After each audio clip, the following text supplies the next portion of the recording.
Good afternoon, good morning, depending on where you're joining from. We are delighted and honored to welcome Angela Williams to the Lilly Family School of Philanthropy and to the Mays Family Institute Lecture Series. I am honored especially to welcome Angela because she is the first Black woman to head United Way Worldwide. She is president and CEO of United Way Worldwide, and she leads America's largest charity in so many ways, overseeing the United Way's global network, which serves 48 million people across 37 countries each year. She has more than 30 years of leadership experience in the nonprofit and corporate sector. She brings her innovation lens and long history of purpose-driven leadership to her work at United Way. I should also mention that her record of leadership didn't start today. She has served as president and CEO of Easter Seals, the nation's leading nonprofit of life-changing disability services. And during her time there was a powerful advocate for disability services and for the 1.5 million Americans living with disabilities. It is a topic that I wish we had time also to cover today. I wanted to also note that Angela was born into a military family, so she has a long history in her own family of service and leadership, and has served on active duty as part of the U.S. Air Force Judge Advocate General Corps. For more than 6 years, actually, after graduating from the University of Texas School of Law. There are very few women that have had the wealth and depth of experience that Angela brings to us today.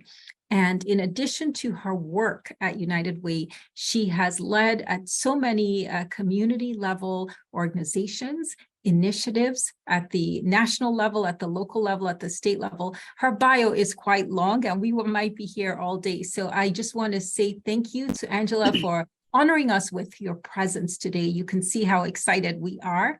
And with that, I'd like to turn it over to Angela and welcome all of you. I think some people are still joining. We're in for inspiration and a lot of wisdom today. Over to you, Angela. Well, thank you so much, Una. It is such a pleasure to be here with all of you. And I just want to say good afternoon to each and every one of you. And thank you for taking the time to join us on today. Excuse me 1 second, just adjust my screen here. But it's really a pleasure to be here with all of you. And before I start, I want to extend my gratitude to the Mays Family Institute and Doctors William and Royce Mays for inviting me to be a part of this important conversation. It's always a joy and an honor to be here with people that care about other people and that care about their communities and have a heart of giving and service. And that's the space that I know all of you on today's Zoom are in and in which you operate. So I just am pleased to have the opportunity to share my thoughts and insights with such a dynamic and inspiring group. And so thank you for your generosity and hospitality.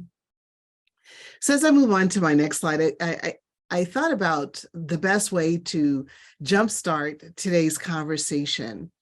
And I've reflected on the Mays Family Institute's commitment to fully understanding the perceptions, practices, experiences, and needs of individuals and institutions in underrepresented communities.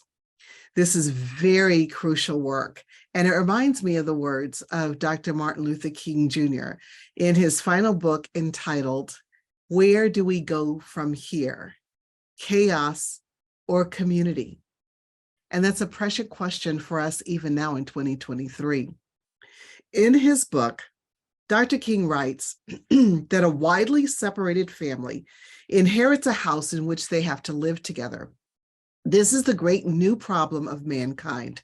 We have inherited a large house, a great world house in which we have to live together, Black and white, Easterner and Westerner, Gentile and Jew, Catholic and Protestant, Muslim and Hindu.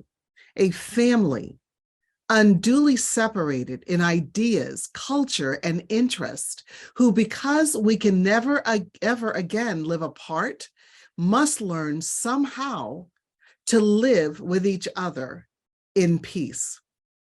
The notion of the World House is especially powerful now in the complicated times that we find ourselves in.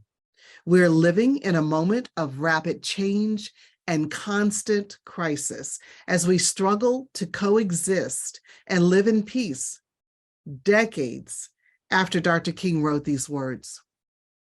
It can be challenging to stay hopeful in tough times, and especially challenging for those of us who dedicate our lives to serving others through philanthropy.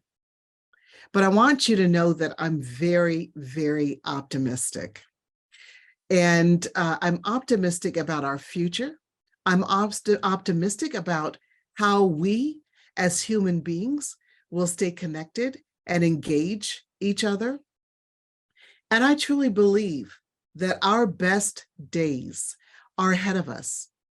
And a lot of that has to do with the work that you all do on a daily basis. So for the next few minutes, I want to share with you my perspective on the power of diversity and inclusivity to transform communities and meet the needs of our neighbors. I'll also reflect on my time leading global organizations, including my current role at United Way Worldwide, to share a few lessons that I've learned along the way. And then together we will discuss how we can leverage our collective influence, networks, and energy to mobilize our workforce and our communities to be more inclusive in our efforts. That work is on all of us, and I'm excited to dive in with you today. So I want to start by talking about how I got here. My understanding of the World House came at a very young age. My mother and father were leaders in the civil rights movement in the 1960s in Anderson, South Carolina. And my father was the head of the NAACP for the state of South Carolina.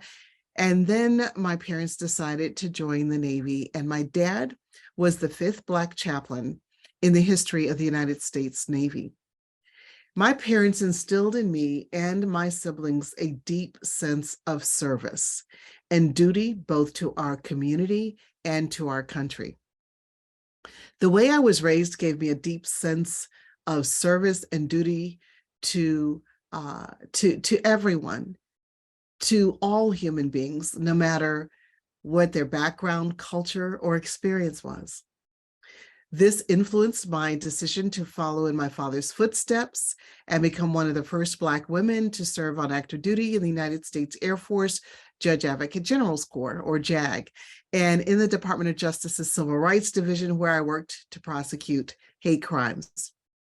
My ethic of service continued with my tenure at the YMCA, and again as president and CEO of Easter Seals, where I advocated on behalf of people with disabilities. Throughout all of my experiences, my personal mission has always been to advocate for the disadvantaged and fight to provide all people access to health care, education, and economic mobility. Throughout all of my experiences, my personal mission has been to make sure that me, along with those that I partner with, to be committed to the fight. And I know well how hard it is, as you all do too. It is to take on this effort to serve others. There is work and responsibility that comes along with what we do day in and day out. And I would dare say that we must have a sense of urgency. And you know what? Justice can't wait.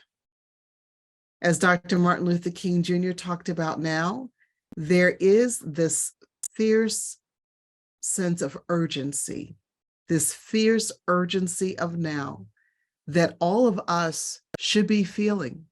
We should be feeling as we look at the news, as we look at what's happening in the economy, as we feel the pressures of inflation, and I could go on and on and on. There is indeed a fierce urgency of now. So all of that has led to where I am today, and that's how and why I became president and CEO of United Way Worldwide, one of America's largest and most impactful charities. As I see it, civil society is the third sector, so to speak. And it's different from business, it's different from government, but it's not totally divorced from working with any of those. In fact, as United Way Worldwide and our system is set up, we work in very close relationship with other sectors. And I believe it is that partnership with the nonprofit sector, with the government sector, with the business sector, is what is going to deliver the future that Dr. King envisioned. Philanthropy is our collective tool to fill the gaps left behind by the blind spots and inefficiencies of governments and the narrow pursuit of profits above all else. It is a way to advance the common good and help create a brighter future for those who need it most. So I want to talk a little bit about United Way Worldwide. For those of you that don't know us, we have a presence in more than 1,100 communities around the world. That makes us what I like to call a global convener. And so at our table in the World House, we make room for everyone. And when I talk about it, I say we just need to scooch over a little bit more around that big, huge United Way Worldwide table to make sure that people with the lived experience, people that are in the communities that we are partnering with, they also have a voice and a seat at the table. We make sure that there are enough chairs for everyone. Ours is a table where we celebrate differences. We see the best in one another. We stand up to support one another. That's the kind of table I've spent my life working to create. And it's the kind of table that I get to pull my chair up to each and every day at United Way. So let me share our mission. As I've settled into my role over the last year, I've grown to appreciate the spirit and foundation that this institution was built upon 135 years ago. We're 135 years old. Our mission is to improve the lives by mobilizing the caring power of communities around the world to advance the common good. I think of this as building equitable solutions to our world's greatest problems together. Now more than ever, there's a great and compelling need to serve humanity and to do it in the most connected way possible. Through our collective power, United Way Worldwide has been able to positively impact the lives of more than 48 million people around the globe. That is many more than we would have been able to reach alone. And that's what United Way is all about. It's about partnership. Throughout my career in philanthropy, from YMCA to Easter Seals to United Way, I have always kept two key principles in mind, and I want to share them with you today in the hopes that they will guide you in your own approach to diverse philanthropy. So first, it's important to remember that we are partners and not saviors. It is easy for nonprofits and philanthropists to swoop into a community and think we have all the answers. We don't. The most impactful form of philanthropy involves genuinely partnering with individuals on the ground. As I said earlier, those with the lived experiences, those that are living in the community itself, and incorporating their lived experiences, perspectives, and ideas into our organizations. Second, the people closest to the problem are best positioned to solve it. Sounds very much like the first principle I just shared. Solutions to our world's greatest challenges won't come from a boardroom. They come from listening to and working with impacted individuals and co-creating together. That's why I'm so proud to have appointed one of the most diverse nonprofit leadership teams in the United States and abroad. This was an intentional decision, not just because it's the right thing to do, Rather, it's because United Way has the most diverse network in the world. The communities that we are in are diverse. If we're going to be genuine partners with communities and drive the most impact worldwide, we need to reflect the people we serve. Building an equitable future begins with building an equitable organization. I hope that this expanded commitment to diversity and equity will be a hallmark of my tenure at United Way.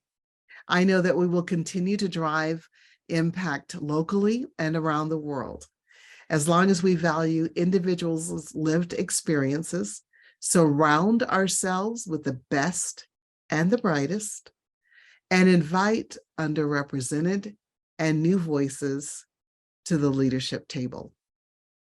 Finally, I'd like to share some personal advice that has guided me as a Black woman who has often been the first and only in many rooms on my journey. First, never hide who you are. Each of you arrived here today with your own unique life experiences, challenges, and talents. It can be tempting, particularly in the business and corporate worlds, to try to gloss over your differences, hide what makes you unique, and fall in line to fit into a mold of others' expectations. I know what that's like, and I know how scary it can be to show up as you are. But trust me when I say that it is not only important for you, it is the only way we'll push real progress forward. You cannot engage authentically in your work, in your relationships, and in your communities unless you are your authentic self. So don't hide who you are. Adapt to changing dynamics, but don't let it change you or your values. Bring your lived experiences, the good and the bad, with you no matter where you go. You will be better for it, and so will the rest of the world. Second, lift others up as you climb. This is likely nothing new to any of you, but I can tell you that there is no greater satisfaction in life than serving others and putting their needs ahead of your own. As you embark on what will no doubt be a fulfilling professional future, carry this lesson with you, especially close. Every single sector, whether it's philanthropy, business, or government, needs to create space for the people who have been ignored, neglected, and kept out. And finally, dream big and relentlessly find your purpose. And I should say relentlessly find and live your purpose. Push yourself beyond what you thought was possible, because you will likely surprise yourself. Do that, and you will have a chance to receive one of life's greatest gifts, finding your passion. Whether that takes you to a boardroom on Wall Street or a small business hub in the Midwest, it is a blessing to find yourself exactly where you dreamed you would be. Thank you so much for taking the time to hear my story and a little bit about my approach to diverse philanthropy. I look forward to answering your questions and can't wait to see what each of you achieves in the future. So Una, I will turn it back over to you so that we can have a conversation. Thank you very much. Thank you again for sharing your story, for sharing your leadership lessons, and also for bringing lots of hope and inspiration to our world every single day. I already feel that energy and vision coming through, even though we're not in person. So welcome, everyone. You can see that our format is a little bit different this afternoon, depending on where you're joining us from. We've heard Angela's story, the vision. We've heard about United Way Worldwide. Now we're going to go through a few questions that we prepared and also open up the Zoom room to all of you who've joined us so that you can send in your questions. So, Angela, I am, of course, just inspired by your journey, but I'd like to ask you to share with us what were those specific factors, values, perhaps, that guided you on your own leadership journey in philanthropy and propelled you to the leadership role that you hold today. Perhaps you can just share what of your life experiences do you think really prepared you? I know you served in the military, worked in government and in nonprofits, but how do you use all of those different experiences every single day? Maybe just give us a quick snapshot. I will just say, if you look at my professional life and experience, it's very much a zigzag. My journey wasn't straight. And at the same time, I believe that every single part of my journey is connected. And the reason I say that is because of my values growing up and the way my parents exhibited caring, respect, a sense of responsibility to serve, to be in community, and to be an advocate. So those are the things and the values that were instilled in me, and I've carried them out in every single aspect of who I've been, what my title has been, or how I've shown up. And I love the value system that the YMCA has always had, that I've adopted as my own, which is caring, honesty, respect, responsibility, and I would add joy to that.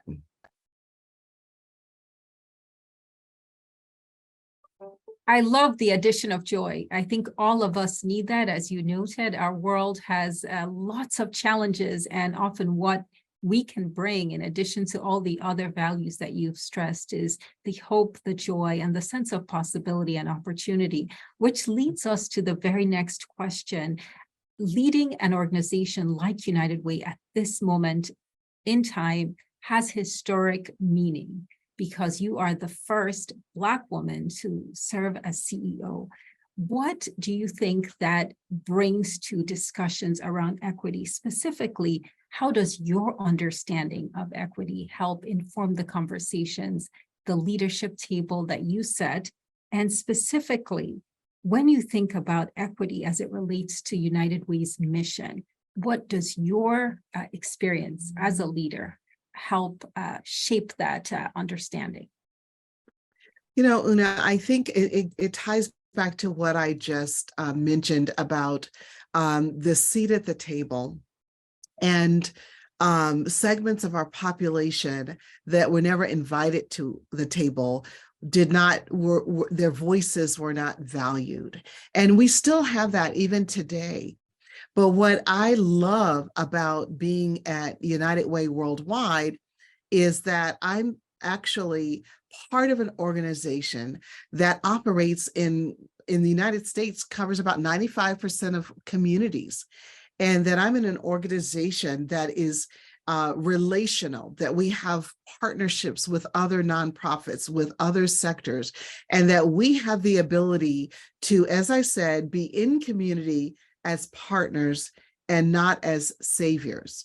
And so I think that's an extremely important point that philanthropy needs to get as we talk about diversity, equity in communities.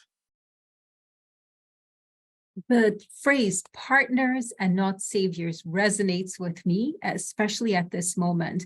Now, just a quick follow-up on that question. What definition of equity do you use as you have conversations around the world, around the country, in communities, both small and large? As you noted, United Way has a significant footprint in our country, but also globally. You know, that's a very good question, because it's interesting that in today's conversations, that word seems to be a trigger word, depending on where you are and in what communities you're in. And even in other countries, it may be perceived differently. So just to be real, in the United States, the conversations around race have been going on for a long time, even I would say for centuries, but the conversation is around race may be different in South America or Central America. It's different in Europe. It may not even be the top conversation, for example, in Africa. So when I talk about equity, I really think about it in terms of, again, are we allowing people of diverse backgrounds, skills, experiences, etc., into the room and inviting them to sit at the table and say, we value your voice.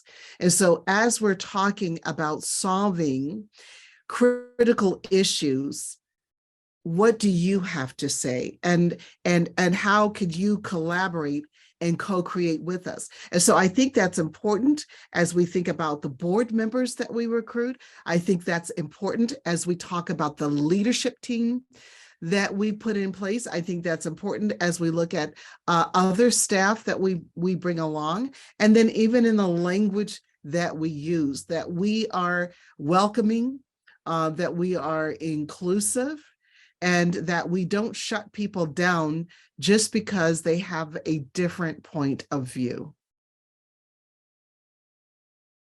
That is just a really important point to make, that equity is also something that the work has to be done internally with your leadership team, with your board members, with the language you use in your organization. And this is something that I think many organizations working on our toughest problems struggle with, is doing the internal work first, which of course leads me to our very next question. As you survey the landscape, you bring a lot of not just knowledge, expertise, leadership skills, but also a track record of achieving results and delivering. In your 1 year or so at United Way, where have you seen progress? Where have you seen the needle being moved on an issue? And can you share maybe 1 or 2 stories with us? I think the benefit of your work is you have that, of course, both local and global perspective, but there's so many different communities that you touch. So we'd love to hear maybe 1 or 2 of those examples. One of the things that I think is so important for legacy organizations like ours, being 135 years, is to take a hard look at where the organization is currently, look at the landscape around what's going on in the world, and then taking a longer term perspective and looking into the future. Now, I will just say that the business sector does that in a more fluid fashion than nonprofits. And so when you look at corporations, they're constantly looking at what are the products and services that their customer wants? What are the new things that they can invent to deliver to the consumer in order to maintain or increase market share? We are in the nonprofit and philanthropic sector in a little bit different business. However, I would suggest that needs are constantly changing. What is impacting people's lived experiences on a daily basis is constantly changing. And yet we don't necessarily take the time to think strategically, to think into the future, to think what transformation needs to take place within my organizations. What are the services that we need to deliver? How do we deliver? What is the mode of delivery, et cetera? So to give specifics in terms of what we're doing at United Way, we've embarked upon a transformation journey. And so I am extremely excited about this, because when you read the research, you know that leaders who start this type of work, that 70% of them fail. So to be that leader that's successful in transformation, there are a lot of tools that need to be implemented and a lot of work that needs to be done. So to that extent, our leadership team started the process last year of creating the strategic intent for our organization. And another word for that is vision. And we've begun to socialize that and wrestle with the words, and every word matters. Every comma, every period in the sentences actually matter when you're conveying the strategic intent. And then underneath that, what are the imperatives that help you to deliver on that intent? So we've started that work. Then the other piece of this transformation journey is that you must have the culture to support the organization that you want to be. So as we all know, culture trumps strategy every single time. So we have created a culture task force comprised of our local United Way leaders, not just CEOs, but leaders at all levels, to envision the United Way of the future, and then designing the culture to support that future. And so there are a lot of component parts along with that. How do we enroll our fellow colleagues? What is the board's role in this process? There's a whole journey map around that. So that's just one example of the work that we've already started doing in my year and 4 months on the job. Well, that sounds exciting. As we all know, you have to get the culture right in order to even begin the work. So it sounds like you're doing that heavy lifting internally in order to achieve those big results and big wins. And of course, you sit in a unique vantage point. You can see things that others may not be able to see just from that large scale and footprint that United Way has. From our research at the Mays Family Institute, at the Lilly Family School of Philanthropy, we see that philanthropy is changing. It's not just changing in small ways, but in big ways, from how donors are giving, where they're making their donations, the motivations and preferences that drive their giving.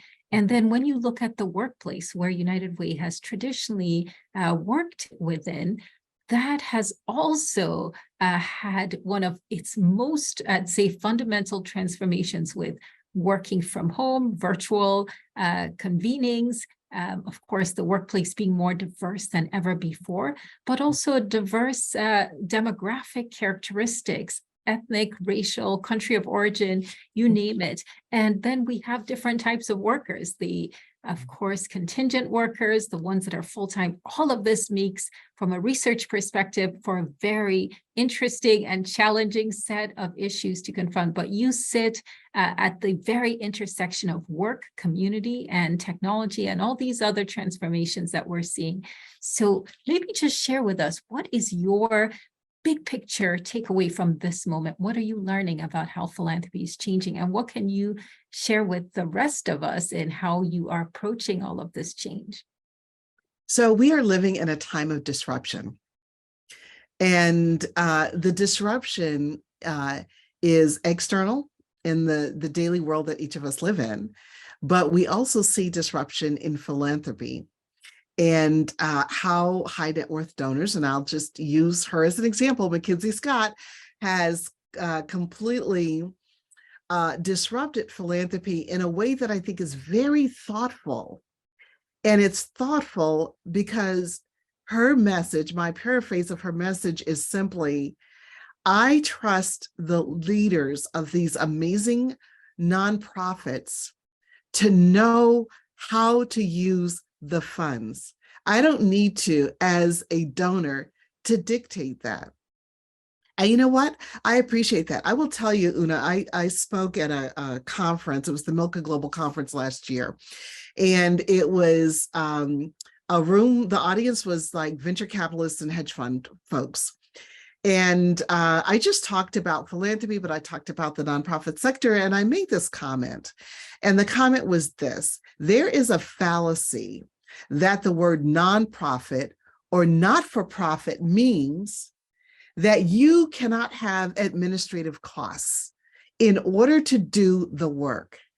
And I know there was some talk about this with a book that came out a couple of years ago, but I still do not understand why people think that there are not workers that need to be paid, that there are not IT systems, financial systems, all these other insurance, you name it. And so when we think about as a nonprofit organization, how do we articulate that? And I don't think we've gotten that far yet. And how to articulate the fact that there are administrative costs, and those are very real, and there's nothing wrong with having those costs. But then going back to what I said in terms of the external factors affecting us, I think we as nonprofits have to be more flexible, to be more nimble, to keep our ears to the ground, to see what's happening in community, to hear rather what's happening in communities, our eyes open to see and know what do we need to do and how do we adjust and what partnerships do we need to form in order to continue to do the work. I know that was a mouthful, but Fantastic. I want to follow up just very quickly. You also see the changing of the guard, as it were, with many younger donors coming into their own at all different levels, as well as, of course, some of our seniors who are now facing retirement, United Way donors who are perhaps older, leaving the workforce. What are you learning about younger donors, what they want, how they're engaging, and their motivations and expectations around giving? it's rather interesting. So I've had the pleasure of meeting young billionaires that are in their 30s in the US and outside of the US. And in each of those conversations, it's been surprising for them to ask questions like, can you coach us about philanthropy? They ask questions about how do I start a foundation? Should I start a foundation? What are the parameters around giving? How should I think about giving? How should I think about partnership? So we have these young millionaires and billionaires, and they don't even have to be that high net worth individuals. We could take the spectrum of young donors in general. But there is an opportunity for us to coach them, to help them connect the hearts and the minds with community and educate them about and show them the way of the difference a dollar makes. Fantastic. So we can learn from them as well as be coaches and listeners, active listeners on that journey with our younger donors. Now, one thing that resonates so deeply with me is this concept of partnership. We at the school work with a lot of partners globally, so it's something that I understand intuitively. But you work in partnerships in many different ways, in communities, with corporations, with governments. There are so many types of philanthropic partnerships that are emerging in this post-COVID era, and a sense of urgency, as you've shared, about these partnerships. So what types of partnerships are you finding most beneficial right now? And what can you share with us about what makes, we know that partnership is also, of course, can be challenging and requires all the parties at the table to work together, align around a mission. So what types, or what are those effective partnerships that you are starting to develop and that you can share with us? So United Way is blessed with so many different types of partnerships. And I have been saying the last couple of weeks to my colleagues in the network that we are asset rich when it comes to partnerships. So for example, our corporate partnerships, what I value is having conversations with not only the CEOs, but the heads of ESG or CSR or the foundations, and hearing how the companies want to make a difference in the communities in which they operate. I've had the pleasure of having meetings with multiple company CSR leads at the same time. And my raising the idea of, instead of each company that operates in the same community having its own initiatives, whether it's financial literacy or whether it's closing the digital divide or early childhood education, name it, how about all of us coming together in that one community and identifying what are the 1 to 3 needs, and can we put our resources together, partnerships, and really put KPIs together to track the difference that we're making instead of all of these one-offs. So that's one conversation I've been having, and how I've been thinking about how do we solve for all of these pressing needs in communities. Another example is government. Government needs partners like us, because United Way, for example, and many others, nonprofits during COVID, we really were the last mile. And I think about like Feeding America, who are great friends of ours, and so many people needing access to food. We had a corporate partner with Lyft. And so we gave rides to people who did not have transportation to get to a food bank, for example, or we were able to transport food to people who were homebound. So again, I think about how these relationships, and then another example is that we work with the VITA program to help low-income people file their taxes. Or United Way Worldwide, actually on behalf of FEMA, and this is congressionally mandated, run the Emergency Food and Shelter Program. Every time there's a natural disaster or some other disaster in America, we, along with American Red Cross and Catholic Charities and Lutheran Social Services and others, we come in and help support the families. So the partnerships are incredibly important.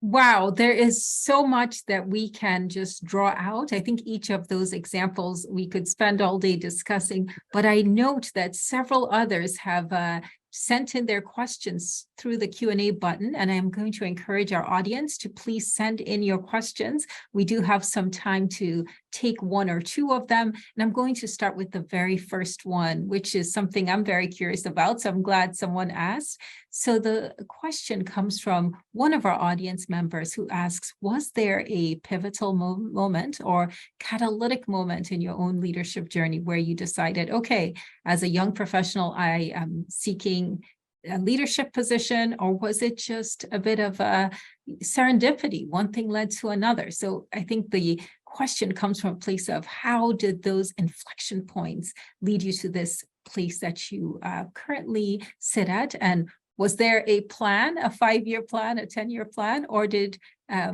circumstances just unfold in a certain way? So I want to tell 2 quick stories because I always think it's informative when you hear a story.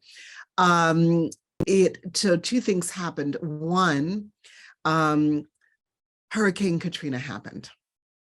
And it was a moment in time where I was at a church in San Antonio for a women's ministry conference, and they started talking about what was happening in the Superdome, and they were going to start busing people from New Orleans to Texas.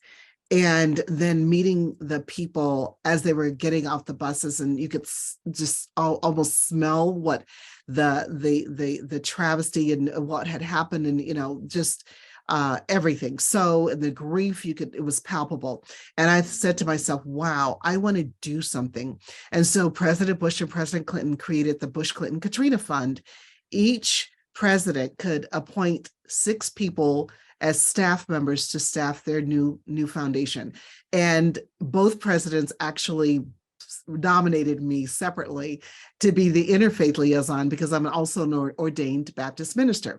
So that was that moment in time where I could be not only the lawyer that I've been for all my time, but then move into the nonprofit sector space. So then that led to the next story when different foundations were saying, Angela, what are you going to do? Are you going back? Are you going to a law firm? Are you going to go into corporate? What do you want to do? And I said, well, I don't know. I sort of like this nonprofit space. And they said, you should stay. Well, then Goldman Sachs called and said, hey, we want to talk to you about doing compliance. So then at the same time I was talking to Goldman Sachs, I was talking to former Secretary of Education, Arnie Duncan, to be his chief of staff. And then the YMCA called. And so I was like betwixt and between, had a yellow piece of paper. My husband said, you need to do the pros and cons. And then I was doing the pros and cons, and I was saying, yeah, but Goldman Sachs. And he's like, Angela, all that glitters isn't gold. And I said, yeah, but it's Goldman Sachs. So it's like really glittering for me right now. Long story short, I ended up at the YMCA. And then I had to call Arnie Duncan and say, hey, I love you, man. I'm not going to do education. I'm not going to be your chief of staff. And then when Arnie said, why would you go to the Y? It's because the CEO at that time said to me, Angela, why would you do anything else but work for the YMCA as the general counsel? Because if you're so passionate about youth, we're all over the world and we're the Y. And I bought it. hook, line, and sinker for 11 and a half years. But the one thing that triggered me thinking about moving from being a lawyer to being a CEO was my CEO at the Y, Neil Nichols, said to me, Angela, one day you could have my job. And I was like, what? I had never, ever thought about that. So that one comment and that seed, and then him investing in me and mentoring me along that continuum led me to where I am today. Brilliant. I think you just summarized so many different questions all in one, but I am glad that you took that call from the YMCA and that also you were blessed by being surrounded by so many mentors who invested in you. We are fortunate to have benefited from all of those investments. So I guess we thank the CEO of the Y for planting that seed back many years ago. We also have another question from another one of our audience members, and this is actually one of my colleagues, Dr. Laurie Paulberg, who I would love to introduce you to if you haven't met her already. And so she asks us to go deeper into the equity framework that United Way Worldwide has adopted, and specifically what successes and challenges have emerged from this framework. Right now, as you know, in our nation, we are having some pushback against here in Indiana, around the world, but especially here in our own country, against the equity or DEI language, as you kind of hinted at in your remarks.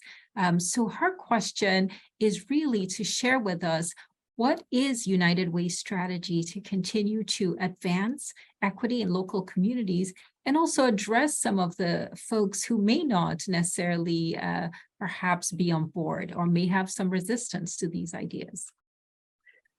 So therein lies the the complexities. So thank you for asking that question. So I will just say to everyone on the call that you can actually see our equity framework on our website, unitedway.org. So I would encourage everyone to, after this meeting, to take a look if you'd like to know more. And I want to just commend my colleagues for the work they did in developing this equity framework. And this work preceded me. It came out of the incident with the murder of George Floyd. It really activated our board. It activated the leadership of United Way at that time. The board actually issued a statement about race, and then out of this equity framework, asked for our local United Ways to have a statement on their website about equity. We also ask of our boards of our local United Ways to do training around equity. We also, as part of the many, many great toolkits, include how to lead and facilitate these conversations in community. And I will say, again, as you pointed out, even in the question, not everybody embraces that. And so as I talked about it a little bit earlier, that when I talk about equity, it's about race, it can be about gender, but I also like to talk about it also from the broader lens of just including everyone and making sure that everyone's voice is valued and not discounted. And that, to me, is most important in how we as human beings interact with each other. Excellent. So what I hear, the answer here is that it isn't one-dimensional, as I think broadening that conversation so that equity is understood in a much bigger framework is really one of the success strategies you've had so far. And you know what, Una, I'm yes. sorry to interrupt you, but one of the things too that I will just say is that it is interesting when I receive calls or emails from people when they say, well, I live in a rural community and we're all fine. We're all pretty much homogenous. And that's so not true. I bet when you really take a hard look, there are people who have not been represented. And if you look hard enough, you'll find them. And that's also the other part of the equity piece, is reaching beyond ourselves. It's human nature to stay in this box where you stay connected with people that you feel comfortable with, that look like you, that talk like you, that you can relate to because, oh yeah, you remind me of so and so. So I just think that we have to work hard at reaching out and really casting this world house net. So there's always work to do. I think that is excellent. I'm so glad you shared that anecdote about rural communities. We have them here, and I too have heard that statement, so it is very accurate. We have two more questions, and I'm going to try to give both of them to you to see if you can bring them both together. The first question comes from one of our alums, actually from Puerto Rico, and she asks, do you consider the concept of service, whether it's military service and how that translates to community service? And she shares that her family has a deep history of military service as well as community service. So you have that personal story. We'd love to hear how you think those two are related, and also the concept of national service that has been discussed for the US. And then finally, the last question is a big one. How can philanthropy work through our nation's political divide?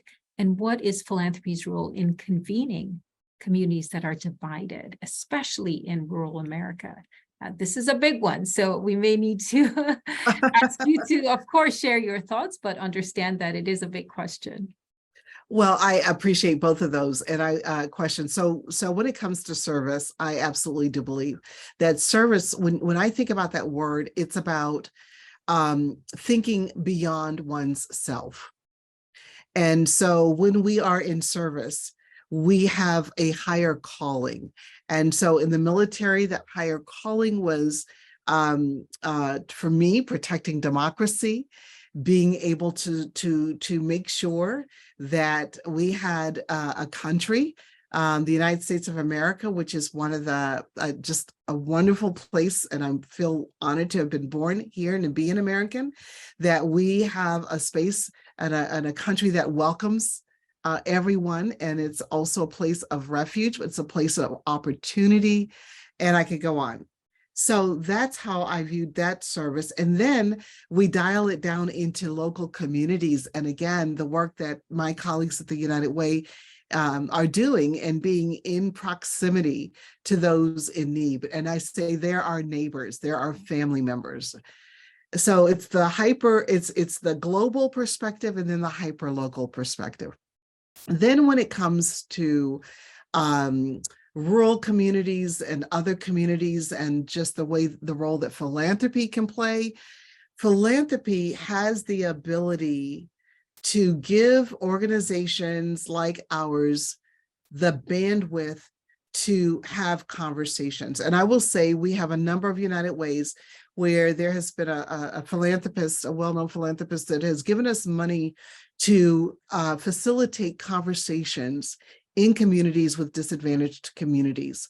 And we have been trained on how to open this up. And it could be tribal communities, it could be other types of communities like a Black Wall Street, what used to be known as Black Wall Street, that was decimated because a highway went through it, or in Hayti, North Carolina, and it could be rural communities as well. So I love the fact that the United Way has its tools and resources and has been doing this work, and that work has been funded by philanthropists.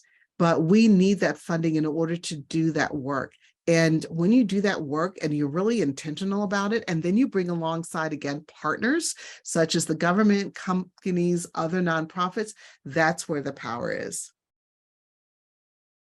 Wow, Angela, I don't know where to start, and just to say thank you. Your remarks, your insights, but also your leadership and the integrity you're bringing to this role at this moment in our history just simply brings all of us great pride and joy. And we're so pleased to have you here with us virtually, and also look forward to welcoming you in person to the Lilly Family School. I did want to share one last question, but it very much echoes my own sentiments. And so the audience member just says, thank you and thank you. This conversation could have gone on for at least another hour and a half and held our interest.